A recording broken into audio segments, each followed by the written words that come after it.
Rajkot marketing યાર્ડમાં આજે ઘઉં, તુવેર, કપાસ, જીરું, એરંડા, કલોંજી, વટાણા, રાજમા અને સૂકા મરચાની આવક થઈ હતી. બીજી તરફ શાકભાજીમાં અત્યારે લીંબુ, બટેટા અને ટમેટા સહિતના પાકોની આવક થઈ હતી. પણ અત્યારે લીંબુના ભાવ આસમાને પહોંચી ગયા છે. ત્યારે જાણીએ કે રાજકોટ માર્કેટિંગ યાર્ડમાં કયા પાકની કેટલી આવક થઈ હતી. યાર્ડમાં ઘઉંની આવક 6,000 મણ, જીરાની આવક 12,000 મણ, તુવેરની આવક 1,750 મણ, કપાસની આવક 1,000 મણ, એરંડાની આવક 2,000 મણ, કલોંજીની આવક 420 મણ, સૂકા મરચાની આવક 820 મણ, વટાણાની આવક 280 મણ, રાજમાની આવક 400 મણ, રાઈની આવક 225 મણ, વરિયાળીની આવક 600 મણ થઈ હતી. આ તમામ જર્સી ભરેલા વાહનોને માર્કેટિંગ યાર્ડમાં ક્રમવાઇઝ પ્રવેશ આપીને ઉતરાઈ કરવામાં આવી હતી. રાજકોટ માર્કેટિંગ યાર્ડના chairman Jayesh Bogra, vice chairman તથા ડિરેક્ટરો સહિતના સ્ટાફ દ્વારા ઉતરાઈની વ્યવસ્થા કરવામાં આવી હતી.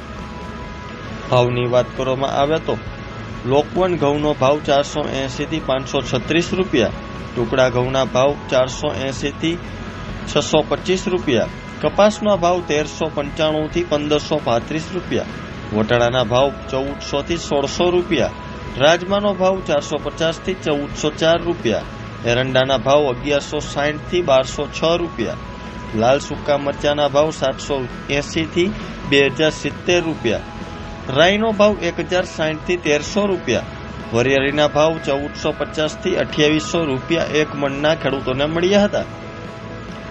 યાર્ડમાં આજે ડુંગળીની આવક 2,620 ક્વિન્ટલ થઈ હતી. ભાવની વાત કરવામાં આવે તો ડુંગળીના ભાવ ખેડૂતોને 75 થી 230 રૂપિયા ભાવ મળ્યો હતો.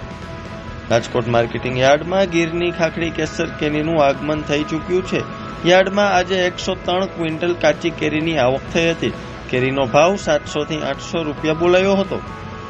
યાર્ડમાં લીંબુની આવક 315 ક્વિન્ટલ થઈ છે, પણ લીંબુના ભાવે ખટાશ પકડી છે. યાર્ડમાં અત્યારે ખેડૂતોને એક મણ લીંબુના 1,300 થી 3,600 રૂપિયા ભાવ મળી રહ્યો છે. શાકભાજીમાં ની વાત કરવામાં આવે તો સૌથી વધારે બટેટાની અને ટમેટાની આવક થઈ હતી. બટેટાની 2,800 ક્વિન્ટલ આવક થઈ હતી. ટમેટાની વાત કરવામાં આવે તો 1,820 ક્વિન્ટલ આવક થઈ હતી. બટાકાના ભાવ ખેડૂતોને 150 થી 300 રૂપિયા ભાવ એક મણના બોલાયા હતા. ટમેટાના ખેડૂતોને 160 થી 240 રૂપિયા એક મણના બોલાયા હતા.